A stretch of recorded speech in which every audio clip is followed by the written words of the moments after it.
Welcome to Taking Stock with Kelly McMillan. If the name sounds like a business show to you, then you've got it all wrong. Kelly McMillan is the principal of McMillan Fiberglass Stocks and will talk about shooting for fun, competition, hunting, and self-defense. Now, here is your host, Kelly McMillan. Hi, welcome to Taking Stock with Kelly McMillan. I'm your host. And for the next hour, we're going to talk about fishing, shooting, everything related to the firearms industry. And I'm really excited today to have Kevin Finley in the studio. You've been following Kevin Finley fishing on our Facebook page, and it's a good chance to get him in here between tournaments. First off, I want to take care of some business. As we've talked about in the past, I've agreed to match Kevin dollar for every dollar that he donates to Common Core, which is for alcohol and drug addiction and recovery. So something dear to my heart, and I'm really happy to present Kevin with this check for the first couple of tournaments for $450 for you to pass on to Common Core for me. Wow, that is really great. Thanks a lot, Kelly. It's been an important thing for me to not only just do the fishing and try to be successful, but do something in the process of that. And so I really appreciate it. That's going to help a lot. And so you've already made your contribution, so that'll get their second check for that.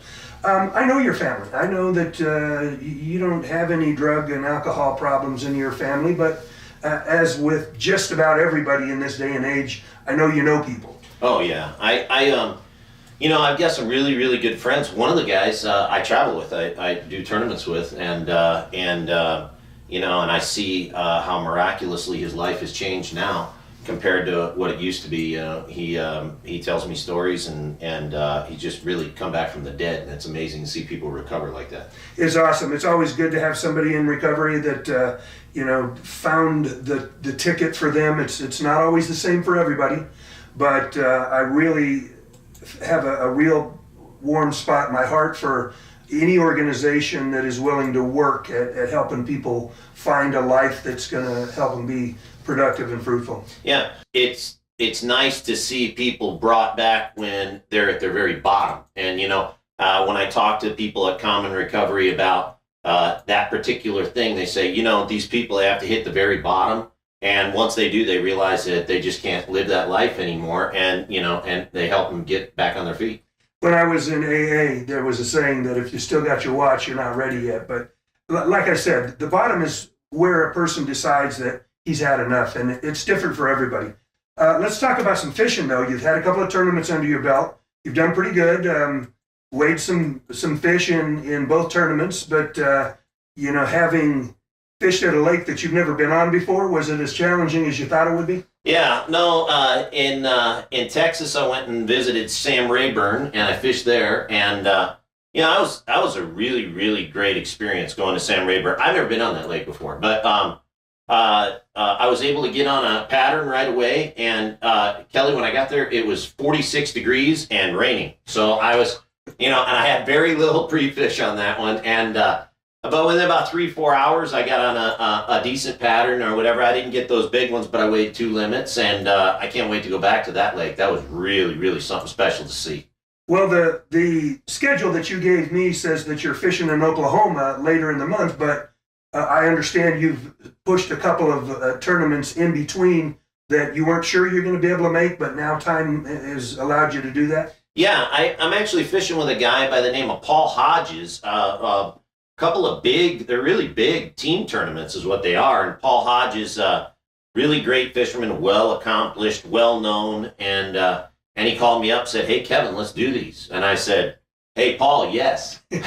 Well, one of them is on what you consider your home lake at Lake Pleasant here, just north of Phoenix. And the other one's at Lake Havasu, which you fish quite a bit. Yeah. So you feel comfortable there? Yeah, I do. I feel comfortable in both those. And I've got to check because I think I might be off limits on the Lake Pleasant one for the next week. But if not, I'll be going there next week. But I think I'm going to Lake Pleasant on Thursday and maybe tomorrow. Great. Awesome. Well, how's the truck and the boat working? I know that you get a lot of attention when you're driving around. It was really great. When I went to Texas, people love McMillan stocks in Texas, let me tell you. So I went to Texas, and I even got a thumbs up from a cop that drove by me. They even got a thumbs up from a cop, and I was like, gave him a thumbs up back, so that was pretty neat. And that's awesome. You know, we do a lot of work with a lot of law enforcement and military stuff, so it doesn't surprise me to hear that. Unfortunately, most of the law enforcement departments around the country really can't afford to buy anything. I mean, they're so broke that they just can't afford good equipment. So we work with them as best we can to help them get what they need. Yeah, well, they certainly knew. You know, I didn't know anybody in Texas, and when I was in Texas, it was that's how my conversations actually started in Texas, is because people saw the truck and boat, and they're like, Are you the owner of McMillan? I'm like, no. I said, I represent McMillan, sponsors my fishing, and then, you know, opened up a whole, they told me what kind of stocks they had and all that, so. Well, that's good. Well, Kevin, I really appreciate you being on the show. I know that we're going to try to get you in from time to time. Fridays aren't good for you because you're normally fishing, so if you're not on a way to a tournament or pre-fishing, some tournaments actually are 3-day tournaments, right? Yeah, and some of them are actually during the week. You know, a lot of most FLW tournaments are Thursday, Friday, Saturday. Okay. So, yeah. So some of them are too long to even encase on a weekend. Yeah. So, well, I appreciate you being here, and keep us informed on how you do. We'll keep all our listeners and viewers up to date on how Kevin Finley Fishing is doing, and let's give some more money to Common Core. Yeah, let's do that. Let's do that. Thanks a lot, Kelly. I appreciate you. We've got a lot of stuff going on. We're getting prepared for a couple of upcoming things. Of course, the King of 2 Miles is going to be in June. ELRHQ.com is going to be there. They're going to have a nice booth set up and actually have products for sale. Yes, we're going to have some Kelby actions. We're going to have some JJ Rock actions. We are going to have some Bartline barrels. So we're very excited about the inventory that we will have at the meet. So even if you're not planning on shooting and you want to see what ELR is all about, I'd highly recommend you come out. Raton is a really cool place to be, and they've got plenty of hotels and motels for you to stay at. But to watch this competition and how they put it together and how it works out is really cool. And of course, last year it was filmed, and the television show is ongoing right now. If you haven't seen it, we're going to put up some links to some of the episodes on our ELRHQ.com website, and then you'll be able to click on them and go, or Facebook page probably. Yes, it'll be on the Facebook page called ELRHQ, and it will also be on our YouTube channel. A link will be on the ELRHQ Facebook as well as a website. It's all through the Pursuit channel. It's free. You can watch it now, and there's actually a link up there right now. And as everybody knows, probably now, we're actually doing video podcasts, so there are some people who are actually watching us. We broadcast the first show live on Facebook. We may not do that every week, but all of the shows will be hosted on ELR Space HQ YouTube channel. Correct. And are we going to start a Taking Stock with Kelly McMillan YouTube channel?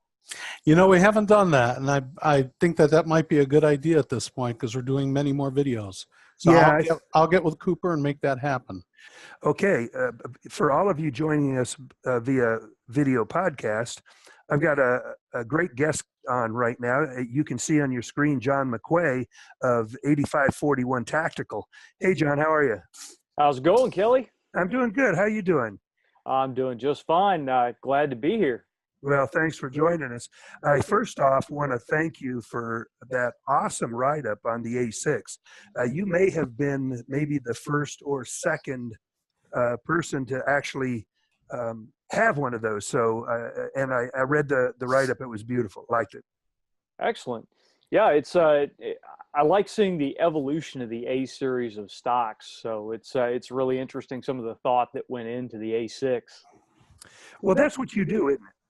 I mean, you do product evaluations and videos and write-ups. Pretty much what we kind of started out as is I got out of the Marine Corps. My background, of course, is a Marine Corps Scout sniper and SWAT sniper and all this fun stuff. But I got out of the Marine Corps and kind of stopped any rifle stuff for a while, but then decided I wanted to get back into it. And so I started researching what I needed to build my personal rifle, and realized that a lot of times there was a lack of material out there on the internet. And so I kind of started putting together some reviews and some techniques and stuff, and combined them into a website, 8541tactical.com. And then we kind of took off from there and started doing some YouTube videos, and it just kind of blew up over the last 7 or 8 years. Well, I've seen the 8541 Tactical monogram around quite a bit, and been familiar with you and the work that you do. But let's step back a little bit. You talked about being a Marine and a Scout sniper. Not a lot of people understand what the 8541 is. I happen to know simply because of our work with the Marines. But why don't you explain to people where that comes from and why that's so significant a number? Well, the 8541 Tactical was not my best marketing decision when I decided to go with that name, but I was getting frustrated with seeing sniper this and sniper that and sniper everywhere. And so I settled on 8541 Tactical because 8541 is the old military occupational specialty for Marine Scout Sniper. My primary MOS was 0311, which is infantry, and 8541 is the 4-digit number that designates that I have also completed the requirements to be a Marine sniper. So I kind of used those numbers and tactical to signify that our core is tactical application of precision rifles. Well, and I think anybody that uses the 8541, it's kind of a given that they're for real. I mean, a lot of people claim that they're snipers or they've been a sniper, but if you say I was an 8541, nobody ever questions your authority on the subject. Well, I wish I could say it's true, but with a lot of the stolen valor stuff that we have to deal with now, the community, what people don't realize is the Marine sniper community is a very small community. And when people claim the title that haven't actually earned it, they are they're tracked down pretty quickly and outed. So it wouldn't be wise to begin with to claim you are in a commercial environment and not really have the credentials to back it up.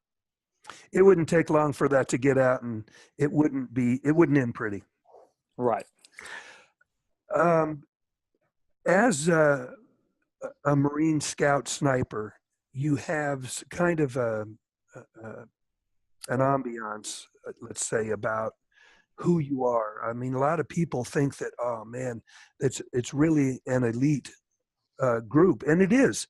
When we tell people we make the sniper stocks for the Marine Corps M40A1 and M40A5 program, they say, "Oh man, I know we can't get stocks because they're making stock for the Marine Corps." I think that the most rifles that the Marine Corps had in service at any one time was about 1,200, and I know they rotated in and out, but through 40 years of making stocks for the Marine Corps, it might have totaled 2,500. Yeah, it is. It's a pretty small number. I don't know what the actual number is. I'm quite certain you know the numbers better than I do. But yeah, it's not a common thing when you compare it to M16s or even squad automatic weapons or any of the other weapons that are TO to a Marine Corps rifle company. The M40 is definitely a special beast. Well, it has a special meaning to us. We really are really proud of our association with the Marine Corps. And we love people who have really put their life on the line to serve this country. I have not served in the military, but I feel like, I've been serving for 40 years and trying to provide the very best products we can for our warriors. And I think we've done a pretty good job of it. Well, when you talk about kind of special, I've got something right here that you may kind of recognize. This is actually one of your return stocks, and this one, I don't know if the webcam is picking it up, is actually a smear pattern. It is. So there's a really good chance you may have had a hand in personally in making this one. You know, there's a really good chance that I was responsible for that monstrosity. You know, I want to tell this story. I've told it before, but I want to tell it again. The smear pattern came about simply because when we first started making the stocks for the Marine Corps, how the camouflage pattern came out looking was directly a result of how the camouflage pattern was put in the mold. And I wasn't all that consistent with it. And even to further the point, we went from, you know, one year to the next and mixing colors based on what was left over in the cup. And eventually, after about 4 years, the Marines called me up and said, "Your colors have changed. They're not the same." I said, "Oh, that's ridiculous. I've mixed every one of these. I know." So they said, "Well, let me send you some stocks back." And sure enough, they were 3 or 4 shades off because I never noticed that they were changing a little bit at a time. But the smear pattern, as it's called, is exactly that. The base coat smeared the rest of the camouflage colors, and it came out looking really horrible. But, you know, back in the early days, the Marine Corps didn't care. They were rattle cannon most anything anyway. So if a lot of the stocks that we got back from the Marine Corps and the trade that we did had all kinds of paint all over them, you know, 4 or 5 different layers, you could tell. So, you know, they weren't all that concerned that they weren't the most pretty stocks that they've ever had. Now, those are some of the most sought after because it signifies that they were early in the development of the M40A1 process. Well, it's actually kind of funny. And you talk about the value on these stocks. I was not quick enough to get on the actual return program when they were coming out to purchase one from McMillan. When I started deciding that I wanted to build a clone of the rifle that I carried, I started looking, and of course I could have ordered an HTG from you guys and gotten a very similar woodland camouflage pattern to what my era M40A1 was. But I really wanted an original stock. I can't have an original receiver because the Marine Corps cut up almost all of those. But I figured I could at least have the stock. And thankfully, although they were going for thousands of dollars on Gunbroker and the different auction sites, I found another Marine sniper who happened to have an extra one and ended up sending me the extra stock. And the only requirement that he put on it was that I not try to sell it and make any money. And that if I decided to get rid of the rifle when I was done, that I give another sniper first refusal on it. So, you know, that's really cool, and I'm glad to hear that because now that it's all said and done, I would have done it differently because my intention was, hey, you know, we traded, the Marine Corps wasn't allowed to give them to us, and they have a bunch of M40A5 stocks right now, but because we're no longer making stocks for them and I'm not a vendor, there's no way I can trade for them. So we're trying to figure out some way that we can, without breaking the law, end up with some of those stocks. But what happened was I thought there were a bunch of guys like you who happened to carry an M40A1 during his time of service and would like one, and we basically put them out there for what we paid for them, you know, $200, maybe $250 with hardware. And then all of a sudden we find out they're on eBay for $1,000, and it really frustrated me because I never intended for anybody to make a lot of money on them simply because they happened to be first in line. So the fact that your guy made you promise that you weren't going to make money on it, I really appreciate that, and that's cool. We'll figure it out. If we ever come up with any of the A5 stocks, we'll figure out a way to make sure that only those who really want them get them, and they're not in it just to make a buck. Well, I'm hoping that they'll eventually do the smart thing and make them available instead of having them cut up and in a bin somewhere. That's the thing that always makes me cringe. I mean, I understand when they pulled the receivers from those rifles and decided not to reuse those receivers on the next generation of them, and to see bins of them hacked up in pieces kind of hurts your heart just a little bit. Let's talk about 8541 Tactical. We mentioned you do a lot of reviews, product reviews. You write a lot, and a very good writer at that. Do you do any articles? You write for any magazines? Don't write for any magazines at this point. Anything that I write just ends up on 8541tactical.com. Most of what we've been concentrating on right now is the video production, because that seems to be the way everything goes. With social media and with YouTube and people with streaming video in general, people seem to be moving away from the TV networks in the living room and starting to go more towards YouTube and streaming video. And so we've been trying to stay on the forefront of that. And I think a lot of guys are visual learners more than reading and translating to something. So if I can demonstrate something as well as describe it, I think it gets the learning process across in a much more concise manner. Sounds like we agree on a bunch of points. Zev, why don't you tell John about elrhq.com and how we feel about champion vetted gear, and just so he understands where we're coming from. Yeah, it's exactly like you said it. When Kelly decided to open up ELRHQ, he thought that it would be a good idea, first of all, to get all the gear that we bring to the forefront to be vetted. I mean, if people don't think that people are winning with that gear, why would they want to buy it? So that was the first thing. The second thing he came up with is, why don't we show people how to use it correctly and get videos out there that people can look at and see in 3 minutes how to set up a Labradar or a Labradar. Or John and I spoke yesterday and we joked how I've been trying to get everybody to say Labradar instead of Labradar, and he got it. But anyways, also, you know, target vision and so on. So we were able to bring these videos to the forefront, and that's been working out really well for us. So you can go out to elrhq.com, go out to a product, take a look at it, and there'll likely be a video right underneath waiting for you to look at. I did notice one thing on ELRHQ when 8541 Tactical, when I was looking at it. You have a store, but you don't sell a lot of stuff. It's a hat and so what is it that makes you do what you do? Well, it started just as a desire to give back to the community that I was taking all this information from. And I feel that over my career, I have gotten a lot of opportunities to learn from a lot of people. I've gotten a lot of opportunities to go to schools paid for by either the Marine Corps or my local police department. And a lot of guys just don't have that opportunity, but they have the ability to sit down and either watch a video or read things on a website. And so it's kind of my way to give back, and it's my way to help expand our community, to get new shooters into the community, because unfortunately, precision rifle shooting definitely has a high cost to get into it.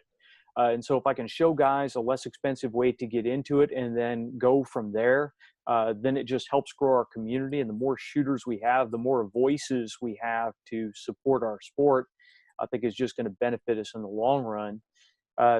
Now, I haven't done the greatest with merch and with promoting myself in that manner. I've got a lot of fans that have been screaming for T-shirts and hats and patches and all this stuff. So we're going to try to do a little bit better with that this year. But basically, to support our content on YouTube and the videos that we produce, we look to different industry partners to help us in that route. Awesome. You know, I had a question for you on your videos. Are they solely product, or do you actually get out in the field and show a bit about how to use them, how to shoot, different things that you learned that you can share? We do definitely do some skills related videos. I had started a skills series. We got the first one, basically the prone position and the basics of how to get into a proper prone position, bipod and rear bag type supported prone. And my goal is, as the weather changes to a little bit more conducive to videos in the field, that we'll expand that series and go into proper trigger control and breathing and just pretty much expand from there. A lot of what we do is product review related, because that's the most questions that we get is what's the best scope, what's the best trigger, what's the best chassis system, or the best rifle stock.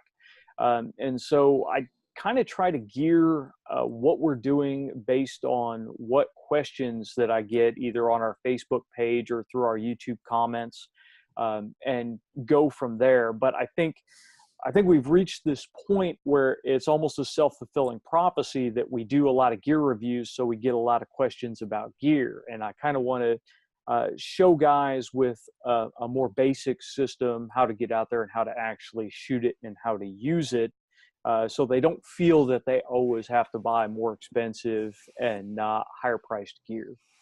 You know, that's one of the things that we had to decide on when putting together a product list for elrhq.com, because we wanted to obviously sell the products that everybody's using, but we also wanted to give them an option if they were just getting into the sport to be able to buy something that they could depend on at a lower price point. So scopes, for instance, we have Citron scopes, and you can buy a decent scope for around $1,000 to compete with, and a lot of competitors out there are using them. So we felt it was important to have that product, as well as what we consider the top of the line, you know, the 7.5 by 35 ATAC R, which has got 120 minutes of elevation.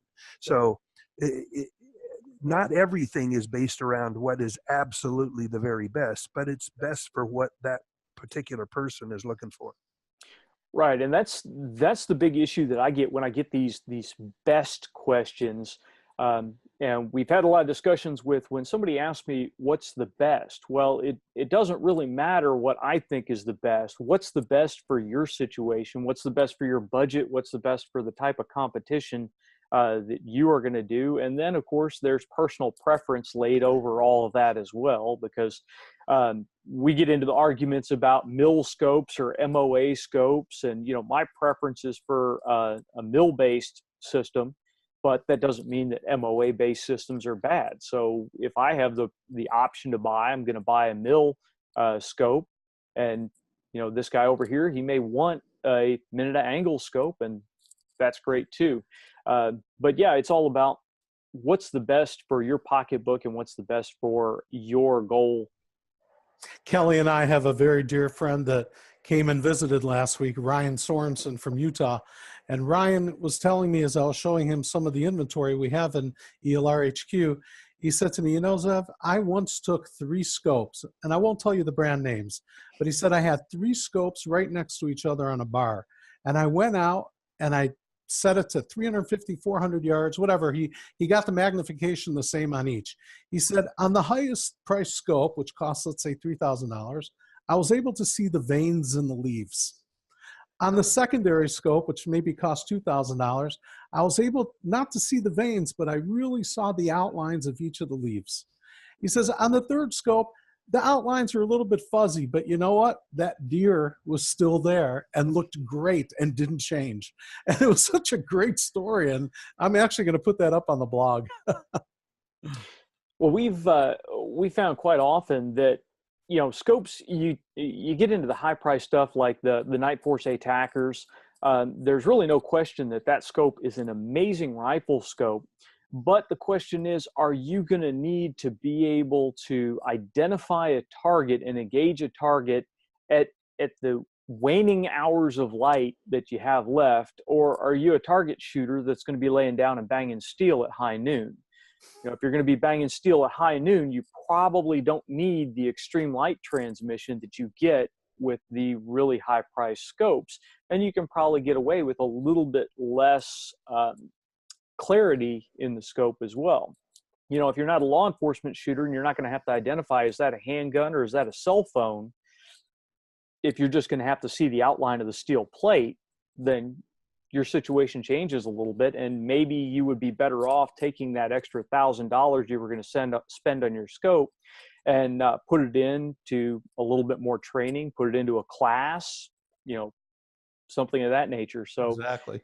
So yeah, it's all about identifying what your specific need is. But I always caution too, always keep that buy once, cry once in the back of your head, because if you go out and you buy the absolute cheapest thing, you're going to replace it. There's no ifs, ands, or buts. At some point in your career or in your shooting hobby, you're going to replace that piece of glass or that stock or whatever it is that you tried to save a ton of money on. Yeah. You know, we've told our customers that all along. I said, you know, you can go out and buy a Bell and Carlson, but in the long run, it'll just make your McMillan stock cost $350 more. Because eventually when you come back to buying the stock you really wanted in the first place, you've already spent that money. So yeah, sometimes you need to bite the bullet and get what you want and need right up front. And otherwise it's going to cost you more money. One of the things that I have been most familiar with 8541 Tactical is your Monday morning mail call. I have seen those videos all over Facebook. I mean, I can't tell you how many different links I've been sent to some of those. And it's just a really great idea. Something that I kind of wanted to do with this show, have something that would grab people and say, identify this show as, oh yeah, I remember. But I can't come up with anything. So maybe I'll just pay you to come up with some kind of idea to help me brand my show. Well, it's Mail Call Mondays was kind of an interesting thing, and it honestly at this point we've been doing it. I think this is season 7 now that we're doing. So we've been doing it for 7 years. I don't recall what popped into my head thinking, hey, let's give this a try. I think I was just going through my emails and said, hey, I'm kind of hard up for an idea on what my video is going to be this week. Let's just answer some emails. And it just kind of exploded from there. And guys seem to love it. I think they love the personal connection that I'm actually talking to them through YouTube or through the video. But also the fact that, I try to tell guys that no matter what your question is, you can bet somebody else out there probably has the same question. So don't be afraid to ask it. And Mail Call Mondays really holds true to that, because I will post my comments on a question and you'll have a bunch of people down in the comments going, hey, thanks, I wondered about that, or this question or this video really helped me at this. And it's fairly easy for me to do. So there was kind of a self-serving purpose there. It's easy for me to produce those videos because I'm just sitting here at the bench in the studio answering questions. And it kind of took on a life of its own, to the point where that's our focus every week, is to make sure that we can get that video out. If not Monday, like this week, we're actually releasing it on Tuesday, but getting it out at the beginning of the week. And that's really what draws people back to our channel, I think. And they watch the review videos and things on the side, but our core viewership really keeps coming back for that Mail Call Mondays episode. Well, we've talked about, how you started this and why. You've obviously been around a long time, 7 years of Mail Call Monday. How do you make money? And I'm serious, just, we're just two guys talking. I know everybody needs to support their families and do something. And everybody thinks, oh, I'll do a blog and people will pay to advertise on my blog and I'll get rich, like some of the women who talk about food.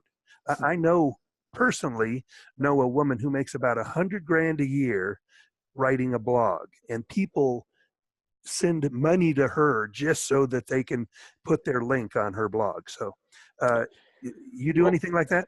The business aspect of it has been something that I've struggled with. And, I like to describe myself as a knuckle dragging trigger puller.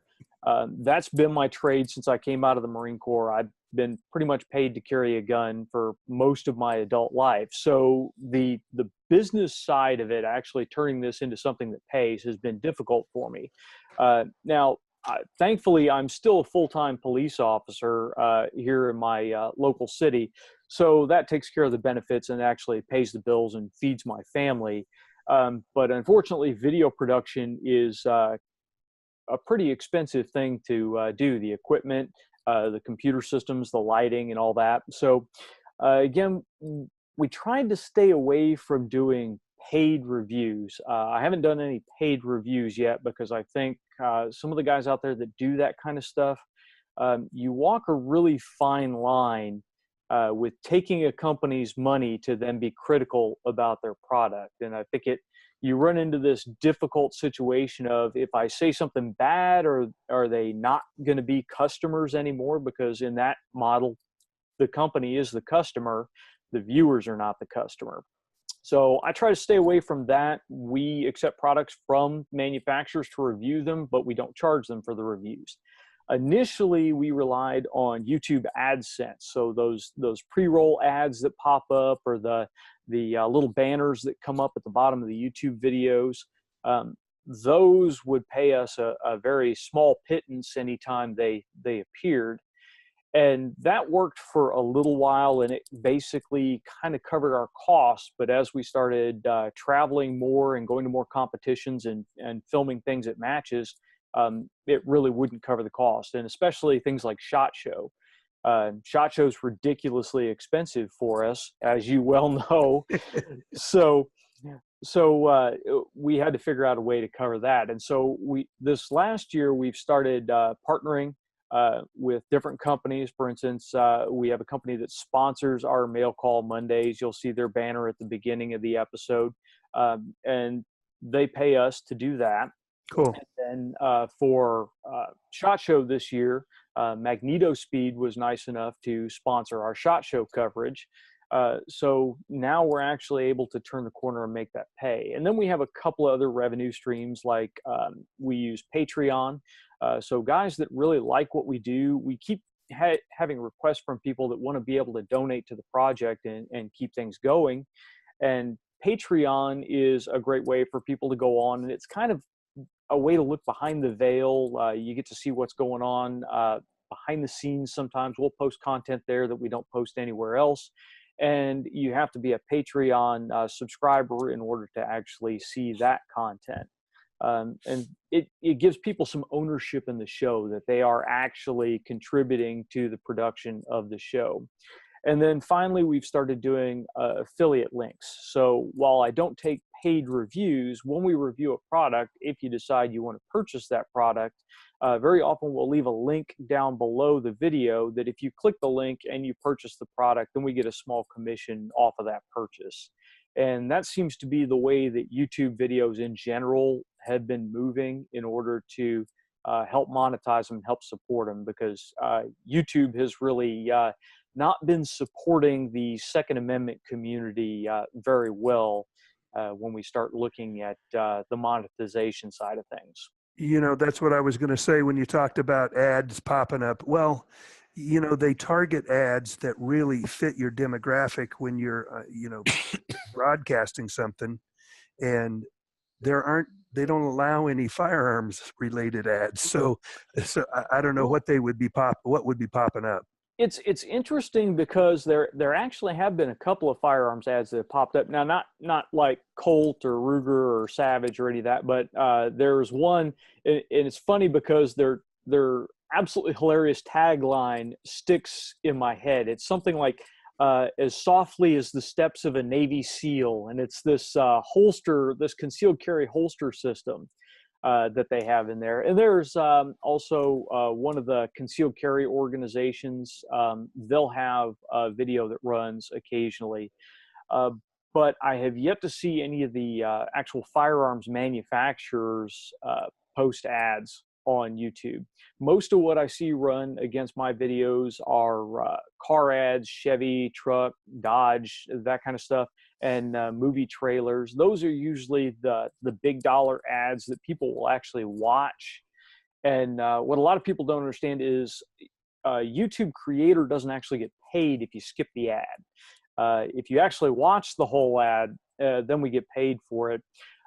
But overall, what I make through those ads over a month is considerably less than what our fans support us by on Patreon or some of the other avenues, and it's much, much less than our corporate sponsorships. So we're really getting to the point where if YouTube decided to demonetize our videos, it wouldn't hurt us very much, and that's the place that we wanted to get to. So if they decide that they're not going to allow gun channels to make any money off of them anymore, it's really not going to hurt us. So what you're trying to tell me is your wife makes good money.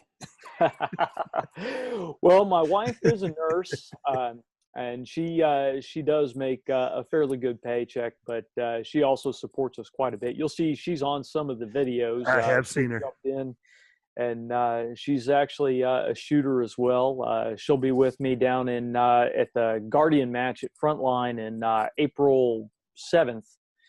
So she'll be shooting with me down there. You know, I'm really glad you brought that up because we just established a relationship with the guy who puts on those Guardian matches.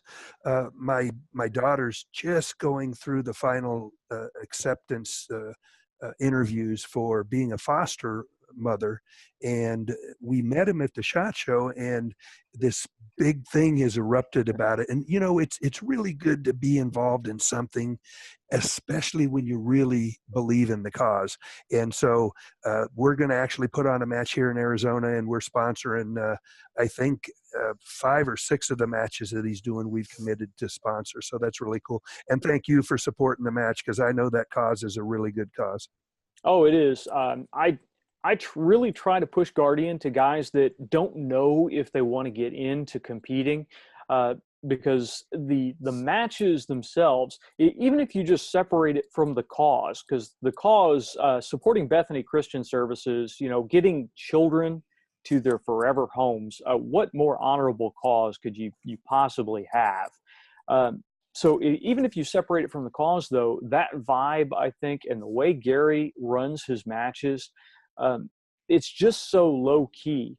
You go to a lot of these professional rifle matches where guys are fighting for high dollar prizes on the table, and it really has a really more aggressive feel to it. When you go to a Guardian match, it is just so laid back, and everybody's willing to help everybody else out. New shooters are there and able to just really get all the information they possibly can to more professional, more experienced shooters. And because nobody's worried about getting knocked out of first place or worried about their trip to the prize table, then there is a much greater advantage of guys to show techniques that maybe they wouldn't. Maybe you see a guy struggling with the wind and you start giving him wind calls. And I've watched competitors stand behind a new shooter on the line while he's shooting for points and give him wind calls on the spotting scope, even though it's not a team match. So it's little stuff like that that really makes it feel, it gives it a more family feel overall. And so I encourage new shooters to go check out these matches, because you've got a ton of experience there, a wide range of competition shooters, and it's a great way to ease into it, get used to the format and the types of stages, and just have a ton of fun. It sounds like it, and I know that getting people to come back to their second or third matches is the important part. You want to get them hooked after that first one, and the type of experience they have is going to determine whether or not they come back. And like you said, if the people that are competing there are all about winning and that's it, and they want to make sure they're the first ones to go to the prize table and not somebody else, then it's not really conducive to making a beginner have a good time. I know I heard a story about one of the organizations who there was a big brouhaha. One of the matches allowed the range officers who had donated their time, they were unpaid volunteers, go to the prize table and pick some of the prizes as a reward for their hard work. And a lot of the shooters were all upset. Hey, we're the shooters. Those are supposed to be for us. And I thought, man, how ungrateful can you be as a shooter to all the vendors who have given products if you don't understand that everybody involved in the match as a volunteer has worked harder than you have, because you paid your entry fee and you're out there having fun. He's actually working. So I thought that was really weird, and I'd really rather support the type of matches where that's a given, where the volunteers get the rewards and people recognize the work that they do and are thankful for it. So. Well, and the really nice thing about the Guardian matches is they generally have a very, very nice prize table. I mean, there are some really high dollar things on the prize table, but for the guys that don't know, the Guardian prize table runs by raffle. So when you enter into the match, you get a certain number of raffle tickets that go in the pot, but then because this is a fundraiser, you can purchase additional raffle tickets, and it is amazing the number of raffle tickets guys will buy, because we'll sit through the whole drawing. And one of the matches that I was at, we watched a young shooter. He actually ended up just, again, luck of the draw, pulling enough off the prize table to build a full custom rifle for his next match. Barrel, action, stock, everything, in order to actually build up a full custom rifle. So it was really cool to see this young kid, I don't know, he's 13, 14 years old, be able to come away with, when that rifle's done and assembled, it's going to be a $4,000 or $5,000 rifle. That's cool. I want to tell a story about a shooter that we sponsor. I don't know if you know Regina Milkovich, but she's as good of individual as anyone I've ever met. She was at a match sometime last year and won a rifle, but she ended up giving that rifle to one of the guys who's actually active duty, who came to shoot the match, and basically really couldn't afford much of a rifle on his own. So she just said, I won this here, go ahead, you take it. And so those kind of things are the things that make me real proud of the people that we associate. Regina shoots for me, and even when she hadn't done that, I felt really strongly about her representing the McMillan brand. But after that, it's more, it goes farther than just representing McMillan. It represents who she is. And I think those are the kind of people that everybody kind of gravitate to. And so they're really good for whoever brand they happen to be shooting for. That's awesome. And I absolutely love to see sponsored shooters, the guys wearing the jerseys, going above and beyond to make sure that new shooters, or just other competitors, maybe even the guys having a bad day, to help them and to make sure that they're enjoying their time there and that they improve in the sport. Unfortunately, from time to time, you'll see a sponsored shooter treating RO poorly, or just lose their mind. And I think overall, it reflects very poorly on the sport. And unfortunately, people take notice of whose name is on that jersey when that shooter's throwing a temper tantrum. So it's great. Love to hear companies supporting good people, not just good shooters. So are you technically a PRS shooter? You compete in the Guardian matches, I know, which don't really fall under the PRS moniker, but I have competed in PRS before. I generally will hesitate to actually purchase a PRS membership and do a points run through the year. Unfortunately, since I am still full-time law enforcement, I have to take my vacation time and my time off to go shoot matches. So I have to be more selective with what matches I shoot. And generally, if you're going to make a points run for PRS, you really need to shoot as many PRS matches as you can possibly shoot. And so it kind of locks me into that. So I haven't shot it in the last couple of years, just so I can pick and choose what smaller matches I want to shoot, or things like the Guardian.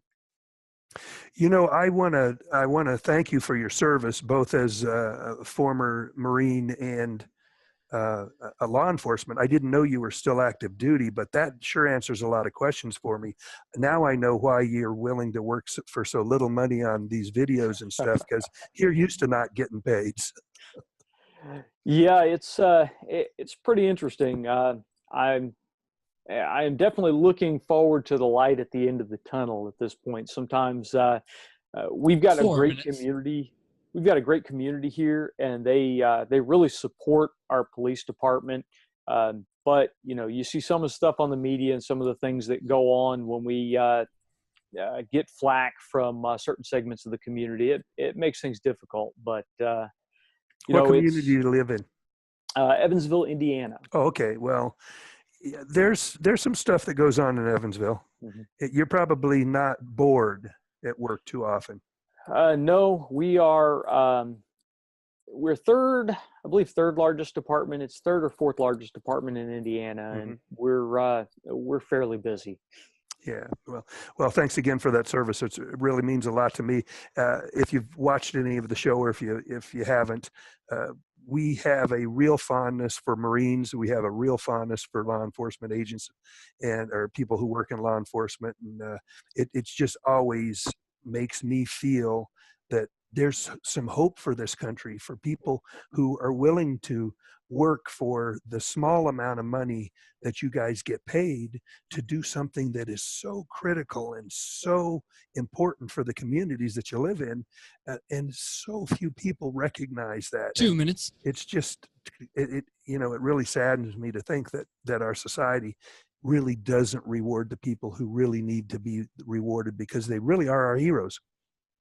Well, I definitely appreciate it. So we got about 2 minutes left. Anything we've missed about 8541 Tactical? No, I think we've covered it well. If guys want to check us out, we're on Facebook at 8541 Tactical. We've got our website, 8541tactical.com, and we are also on Instagram and Twitter, and all of those are at 8541 Tactical. Awesome. Well, thanks a lot for spending this time with us, John. It's been really nice getting to know you. Good luck with all of your endeavors, and stay safe out there. Hey, thanks a lot for having me, Kelly. Okay, appreciate it. And we're just about ready to wrap up another show. This has been a really good show. Love Kevin Finley, as most of you know. He's been a good friend of mine for a long time. But I love sponsoring the fishing.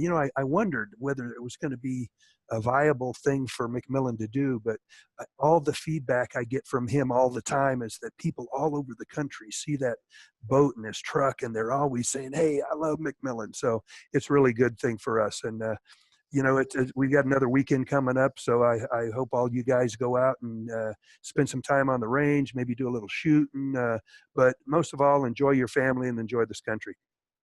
We'll see you next week.